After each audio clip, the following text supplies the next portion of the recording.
My name is Emily Carter, and I've always believed in earning my place, not inheriting it, not riding on a last name, not being the daughter everyone expects to obey. I wanted respect, not pity. I wanted to leave a mark that was mine, and for a long time I thought I had it. I thought I was untouchable until that day.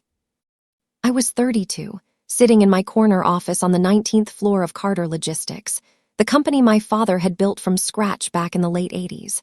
I had spent a decade climbing every rung, learning every contract, memorizing every client's quirks, and quietly managing the biggest accounts without complaint. My office wasn't just a room with a desk, and a view. It was proof. Proof that I had earned something that no one could hand to me with a smile. That morning, my father summoned me to the executive conference room. The tension in the elevator ride up was almost unbearable. I could hear my heartbeat in my ears, but I convinced myself I was calm, professional, in control. When I opened the door, I saw the usual suspects. My younger brother, who looked smug and oddly nervous at the same time. A few senior managers who had been around since before I was born. And, of course, my father, seated at the head of the polished mahogany table like a king surveying his kingdom. He didn't raise his voice. He didn't slam his hands on the table. He didn't even look me in the eye at first. He just leaned back, steepled his fingers, and said, quietly but with a chilling certainty, "We're taking your office. It's time your brother steps up." I froze for a moment. The words echoed in the room, in my head, bouncing around like jagged pieces of glass. The room was silent. My brother tried to smile, but it looked more like fear. I could feel the heat rise in my cheeks, my stomach twisting. Everything I had worked for, everything I had sacrificed, apparently didn't matter. And yet, I didn't speak. I nodded. Not because I agreed, not because I accepted it, but because I realized something in that moment. Arguing would only make me weak. Pleading would only make me predictable, and showing anger would give them the satisfaction of control. So I nodded. I grabbed my leather bag, the one I had carried to countless meetings, the one that held my notebook filled with years of client notes, strategies, and ideas that had grown the company's revenue in ways no one ever acknowledged. I stood up slowly, deliberately, and walked out. The gasps, the stares, the whispered "Emily, wait" moments behind me didn't matter. I left that room, and for the first time in a long while, I felt free. Not because I had a new office, not because I had a fancy title, but because I realized I had something far more valuable than their approval: control over my own life. As I walked down the hallway, my heels clicking against the polished marble, I thought about every compromise I had ever made to please my father. Every late night I spent fixing deals my brother didn't understand. Every time I swallowed my pride so the company looked unified. And I realized something. My father didn't take my office. He gave me the push I needed to finally step out of the shadow of his empire. I stepped into the elevator, pressed the lobby button, and felt the weight lift from my shoulders. Outside, the city was waking up, honking cars, pedestrians hustling, and the faint aroma of coffee from the street cafes below. The world hadn't ended because I nodded and walked away. In fact, it had just begun. Walking out of that building, I didn't look back. Not once. I didn't need to. My revenge, I decided, would not be loud. It would not be petty. It would be methodical. And it would be mine, built on every lesson I had ever learned, every failure I had endured, and every ounce of determination I had ever mustered. That day, my father thought he had won. That day, my brother thought he had inherited victory. And that day, I realized something terrifying and exhilarating. Sometimes the best revenge is walking away and then building something they can never take from you. When I walked out of that boardroom, I assumed everyone thought I was broken. That I'd crumble without my corner office, my title, my family name behind me. I imagined their whispers, my father telling people I was overly emotional or too sensitive for the real world, my brother smirking as if he'd won something he didn't earn. But they had no idea. What they didn't see was that I was leaving with something far more powerful than an office or a title. I had spent years quietly learning the skeleton of our family business, how the deals really worked, which clients could be trusted, which ones would betray you the first chance they got, and how to keep a complex logistics empire running without anyone noticing. I had walked out of my office, but I had taken with me knowledge, skill, and vision, things that couldn't be stolen. I rented a small office across town, in a building that smelled faintly of old coffee and dust. The sign on the door was modest, almost laughable, E. Carter Consulting. There was no receptionist, no corner office with a skyline view, no fancy mahogany table. Just me, a single laptop, and a notebook full of contracts and insights I had spent years building. My brother, I imagined, must have thought I was finally on my knees, starting over in a place no one would ever notice. I spent the first week calling former clients, not to steal them, not to prove anything, but to check in. Some were shocked to hear from me. Others were wary, unsure why I would leave the family business so quietly. A few laughed, saying, "Emily, you'll never survive without the Carter name." I smiled, not out of arrogance, but because I knew something they didn't. I had never needed the Carter name to survive. I only needed it to survive under someone else's rules. Now I was free. I spent hours poring over contracts, identifying inefficiencies, and offering solutions. I didn't pitch myself as a competitor to the family business. I pitched myself as someone who understood how things could work better, someone who could help struggling clients survive in a system my father had made rigid. Slowly, quietly, the phone started ringing. Then came the calls that mattered most, clients who had been frustrated by my brother's mishandling of their accounts, clients who had trusted me when the company faltered. They didn't ask me to leave the family business. They just asked, "Can you help us navigate this?" And I did. Every time I solved a problem, every time I delivered results, the word began to spread. Not about the Carter legacy, but about Emily Carter, the person. Meanwhile, back at the family office, cracks were appearing. My father tried to maintain his usual air of control, but I could feel it from afar. The decisions he made started backfiring. My brother, who had been handed my office and my clients, struggled with the basics. Emails were sent late, deals stalled, employees whispered, "Emily would have handled this differently." My father didn't see it yet, but the empire he thought was solid began to wobble.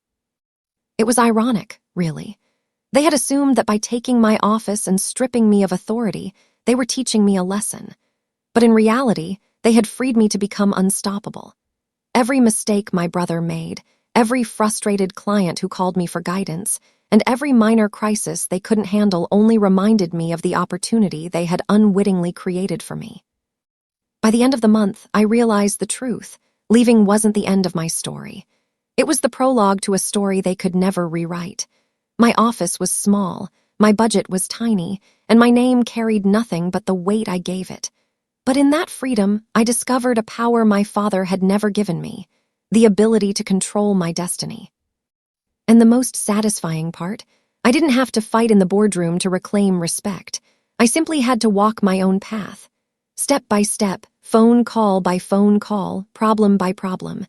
And the empire I had left behind, it would slowly, painfully start to notice what it had lost.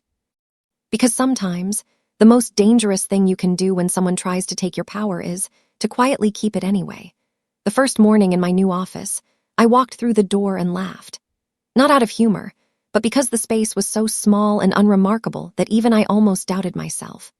There was a tiny desk shoved into the corner, a second-hand chair that creaked whenever I shifted my weight, and a single window that looked out onto a brick alley where delivery trucks rumbled past. This was nothing like the 19th floor corner office I had left behind, the one with floor-to-ceiling windows, leather chairs, and a view of the entire Dallas skyline. But as I set my bag down, unzipped my laptop, and opened my notebook filled with contracts, strategies, and client notes, I felt something I hadn't felt in years: control. This office was mine, even if it was tiny, and it was mine on my terms. I spent the morning making calls. Former clients, hesitant at first, were surprised to hear my voice. "Emily, you left. Why?" one asked. I smiled politely.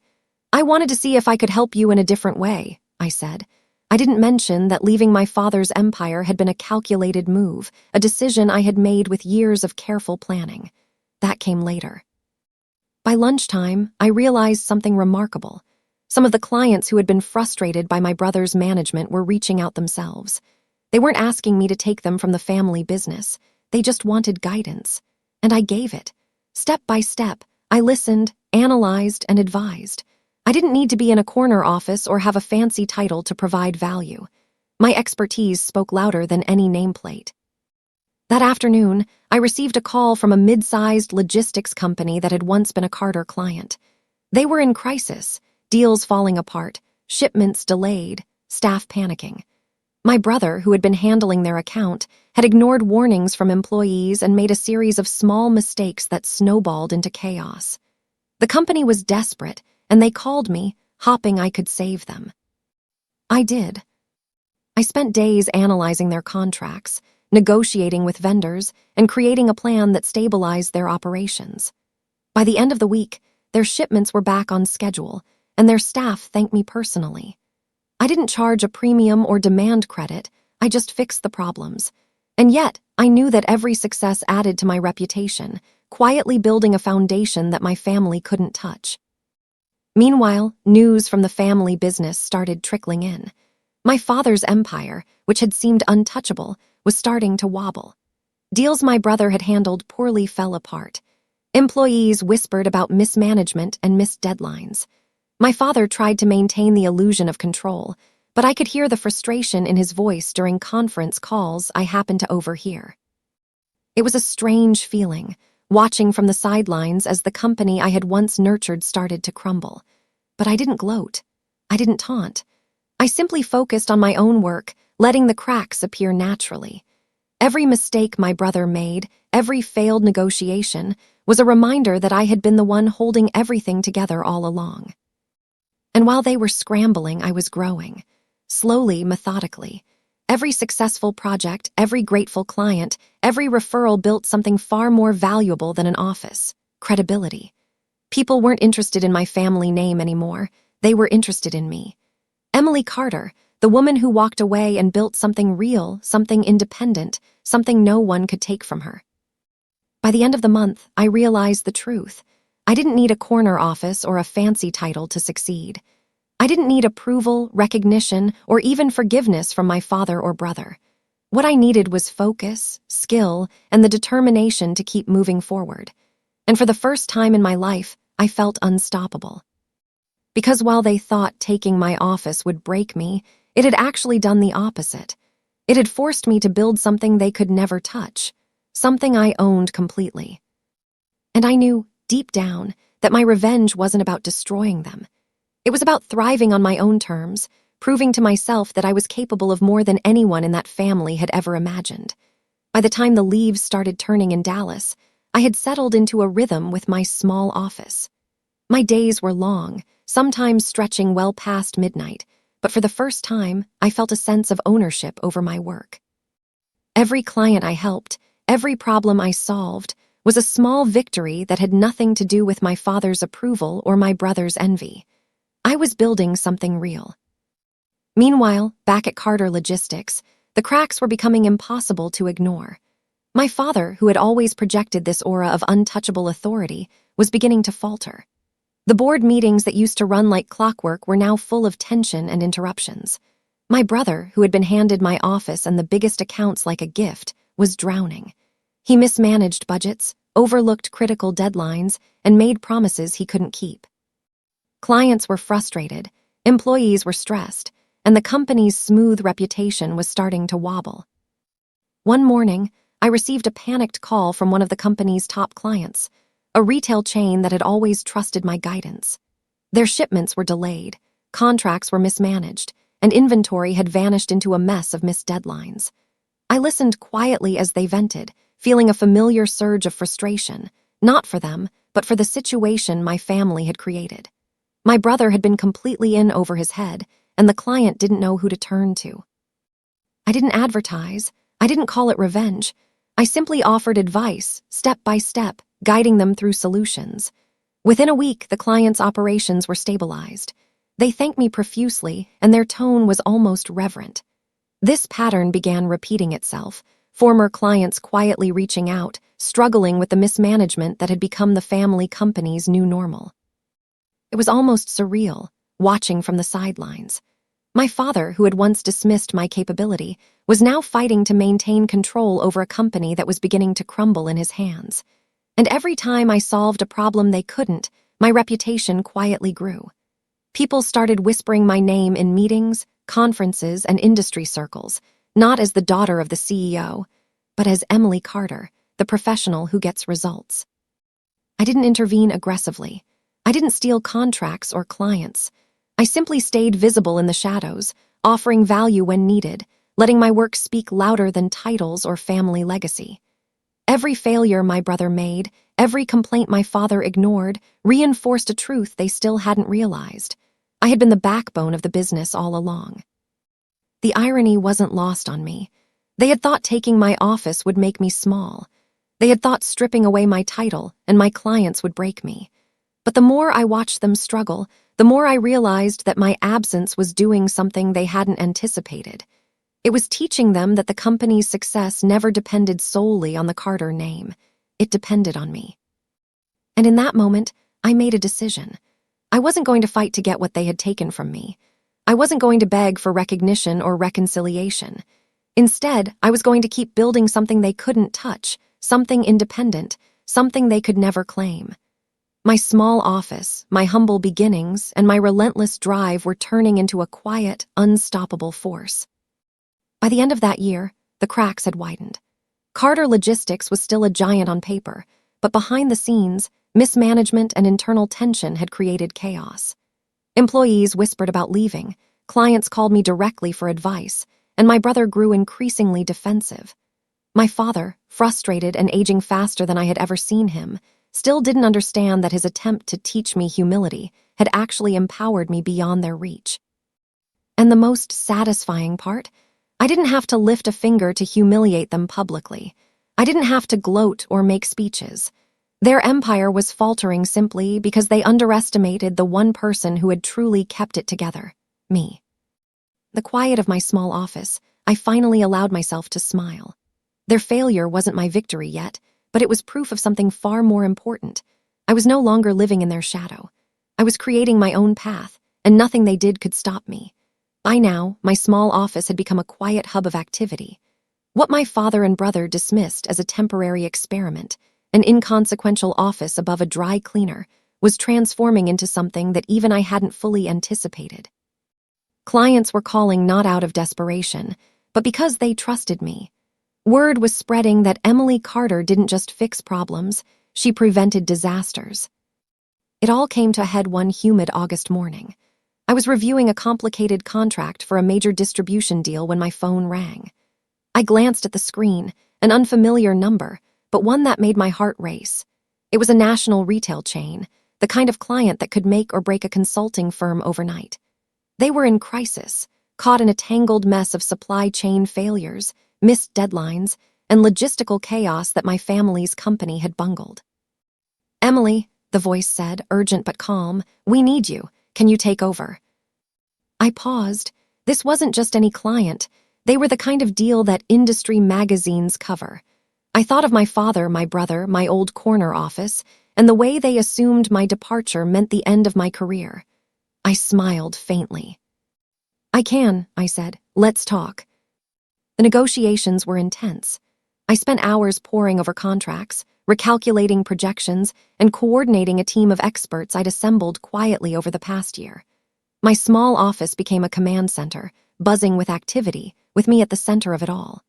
Every decision, every calculation, every call I made reminded me why I had left the family business.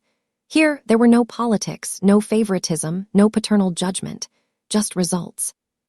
Meanwhile, back at Carter Logistics, my father and brother were beginning to panic. Rumors about the retail chain had leaked. They learned that the company had bypassed them entirely and sought me out instead. The messages I began receiving from nervous employees, whispered in hallways and over lunch tables, confirmed it. They were aware that I had become indispensable outside their empire. The deal closed faster than anyone expected. My firm, which was still technically just a one-woman operation with a few contractors, was suddenly in the spotlight. Headlines called it a major supply chain turnaround led by Emily Carter and praised my efficiency and innovation. Carter Logistics, barely a footnote. The first time I saw my father after the deal was finalized, it was at an industry gala.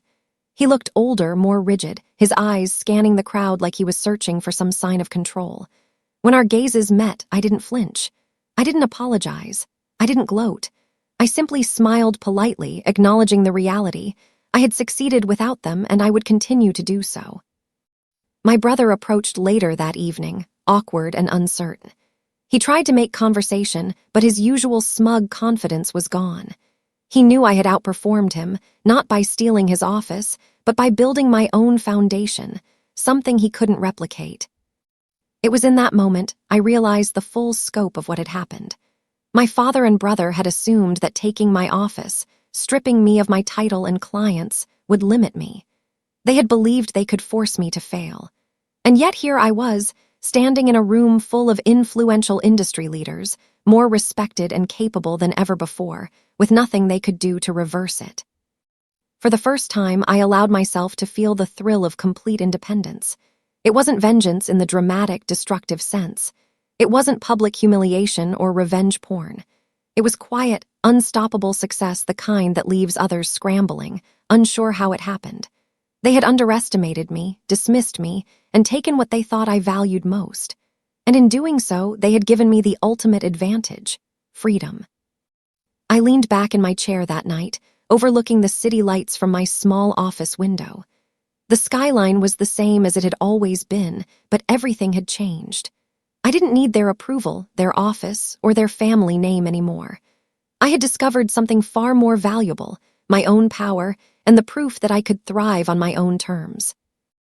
And deep down, I knew this was only the beginning. It wasn't until the press release went live that the reality hit Carter Logistics and my father like a punch to the gut. I had worked tirelessly to secure a major national retail contract, the kind of deal that defines careers. My firm, still technically just me and a handful of contractors, had executed flawlessly. Every detail, supply routes, contracts, staffing, timelines, had been orchestrated with precision. And the headlines said it all. Emily Carter leads landmark supply chain overhaul for national retail giant. I remember reading the headline from my small office, leaning back in the creaky chair I had long ago accepted as home. I felt a rush of satisfaction, not because I wanted to humiliate my family, but because justice, quiet and inevitable, was finally visible to the world. For the first time, my success was undeniable. And Carter Logistics, the empire my father had built, was nowhere in the story. The next day, whispers reached me from former employees, friends, and even my old colleagues at the family firm. They had seen the story, and many were calling me directly, not for advice, not for favors, but to congratulate me on outshining a company that had once been untouchable. My father had always measured success in titles, office space, and company prestige.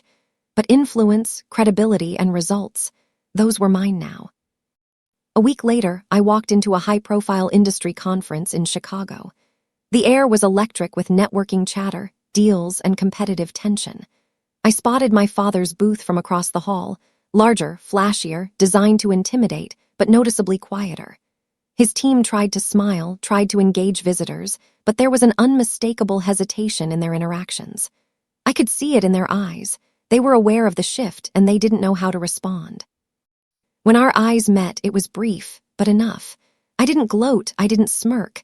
I simply nodded politely, acknowledging what was now obvious. The world had started to recognize what I had always known. I was no longer his daughter who worked for the family company. I was a force on my own terms. My brother, who had once taken my office with smug confidence, looked unsettled. I saw him hover near our mutual contacts, attempting to regain composure, trying to salvage some credibility. Every handshake, every hesitant smile betrayed him. He had been handed opportunity, but he lacked the skill, patience, and foresight that I had honed over years. Now he was scrambling to survive under the weight of his own mistakes. And my father, he finally realized the gravity of what had happened. His empire was still intact on paper, but in the field, in the eyes of clients, in the whispers of employees, Carter Logistics was no longer untouchable. My success wasn't about revenge. It was a mirror, reflecting back the truth he had refused to see. He had underestimated me. As the week went on, the humiliation for them became more apparent. News outlets began highlighting my achievements in side articles. Carter daughter outperforms family firm, and Emily Carter's strategic expertise redefines the industry. Even industry rivals reached out, curious about the woman who had quietly outmaneuvered a century-old family business. Through it all, I remained calm, collected, and professional. I didn't need to shout from rooftops. I didn't need to announce, "I told you so." The results spoke for themselves. Every successful project, every headline, every referral became a quiet but undeniable form of justice.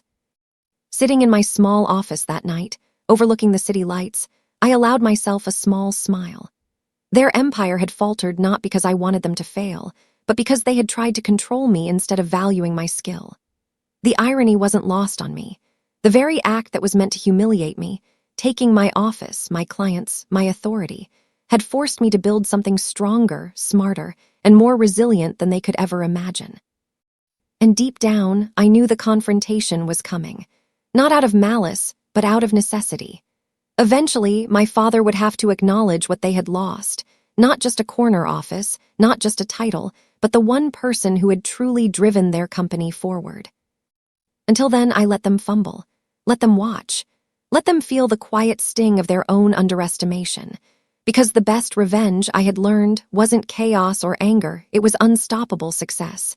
It was a rainy Tuesday afternoon when my father finally called, not through email, not through a middle manager, directly. His voice was tight, hesitant, almost unfamiliar to me. "Emily, can we meet?" he said. For a moment, I paused. My mind raced through years of frustration, disappointment, and the quiet victories I had accumulated since leaving the family business. I could have refused. I could have ignored him. But something told me I needed to see him, not for his approval, not for reconciliation, but to close the chapter on my own terms. We agreed to meet at a quiet, upscale cafe downtown. I arrived first, a little early as always, and chose a corner seat where I could watch the entrance. When he walked in, the man I had grown up knowing, confident, imposing, seemingly untouchable, looked smaller somehow. The suit that once carried authority now felt like armor against a world he no longer controlled. He sat across from me, clearing his throat. For a moment, we just looked at each other. I noticed the fine lines in his face, the way his hands trembled slightly as he reached for his coffee cup. It was the first time I truly saw him as a man, not a father or a CEO. "I underestimated you," he admitted finally, his voice low. "I thought taking your office, the clients, the leadership, that it would teach you humility, that it would bring you back into the fold obedient." I listened quietly, no words, just silence. And in that silence, years of frustration of being overlooked and undervalued surged within me, but I didn't let it show. I had learned the value of patience, of calm, of letting the other person reveal their own failings. "I didn't need your office to prove myself," I said finally. My voice was calm, measured. "I didn't need your clients, your title, or your approval. What I needed was freedom. Freedom to build something I could never lose. And thanks to you, I got it." He looked down, his eyes fixed on the table. I could see him grappling with reality. The fact that the empire he thought would control me had instead unleashed my full potential. "You could come back," he said, almost pleading. "We can rebuild this. There's still a place for you. We can fix this together." I shook my head slowly. I don't work for people who take credit for my work or who think they can control me with fear or favoritism. I've learned more in the past 2 years building my own firm than I ever did bending to your rules. I'm not asking for your approval. I don't need it. I never did. For the first time, he looked truly defeated. Not angry, not disappointed, but confronted by a truth he couldn't manipulate, hide, or rewrite. He had lost more than a daughter's loyalty. He had lost the realization that his control over me had always been an illusion. I sipped my coffee, letting the quiet weight of the moment settle between us. There were no tears, no shouting, no dramatic speeches, just the undeniable understanding that our roles had reversed. The father who thought he was teaching a lesson had instead created a force he could never dominate. As I stood to leave, I said one last thing. "Taking my office didn't end my career, it started it. You can keep the empire you built, but I'll keep the life I earned. And trust me, it's far bigger than a corner office ever could be." I walked out into the rainy afternoon, feeling the water hit my face, washing away the last remnants of resentment. For years, I had wondered if leaving my family business would be the hardest decision I'd ever make. But in that confrontation, I realized it hadn't been hard. It had been inevitable. And as I disappeared down the street, my father sat alone in that cafe, finally seeing the cost of underestimating me, not in money or prestige, but in the unstoppable force I had become. For the first time, I wasn't the daughter who had been taken for granted. I was the woman who had walked away, built her own empire, and proved, quietly but irreversibly, that no one can take your power unless you allow it. The first morning I stepped into my new office, I paused and took a deep breath. It wasn't a corner office I had been handed, or stolen, but a space that I had built entirely on my own terms. Floor-to-ceiling windows framed the city skyline. Sunlight spilled across the polished desk, and for the first time, I saw my name on the door not as the daughter of anyone, but as Emily Carter, founder and CEO. I had learned a lot in the past few years. That success wasn't about titles or fancy furniture. That respect couldn't be demanded. It had to be earned, consistently, with patience and integrity. I had learned that walking away was sometimes the most powerful choice, because it allowed me to take control of my life in ways they never could.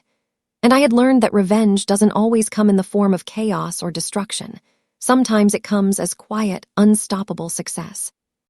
Carter Logistics still existed. My father still ran the family empire, and my brother still carried the title that had once been mine. But their empire looked different now. Deals I had nurtured and relationships I had built independently were flourishing without them.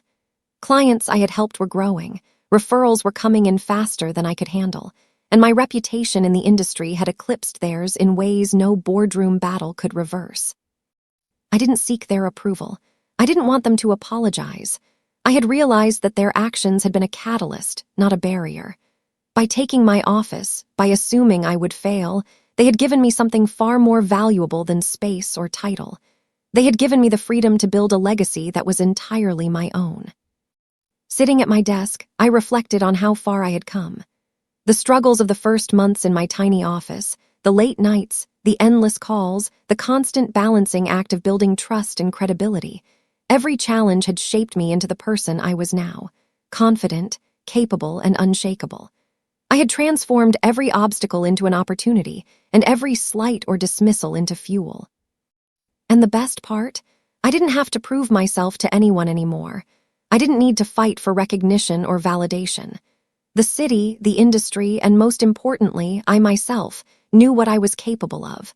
I had become the architect of my own success, not a player in someone else's game. Looking out over the skyline, I allowed myself a small smile. I thought about my father, and even my brother, not with bitterness, but with a strange sense of gratitude. They had assumed they were teaching me a lesson, but they had, unintentionally, given me the tools to rise higher than I ever could have imagined. Years from that moment, my small office above a dry cleaner seems almost like a distant memory.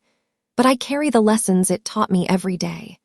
Every deal I negotiate, every client I help, every challenge I face reminds me that true power comes not from what others give you, but from what you create for yourself.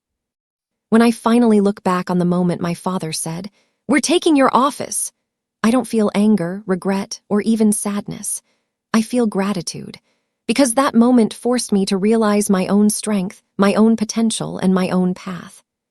The day he thought he had ended my career, he had unknowingly begun the greatest chapter of my life.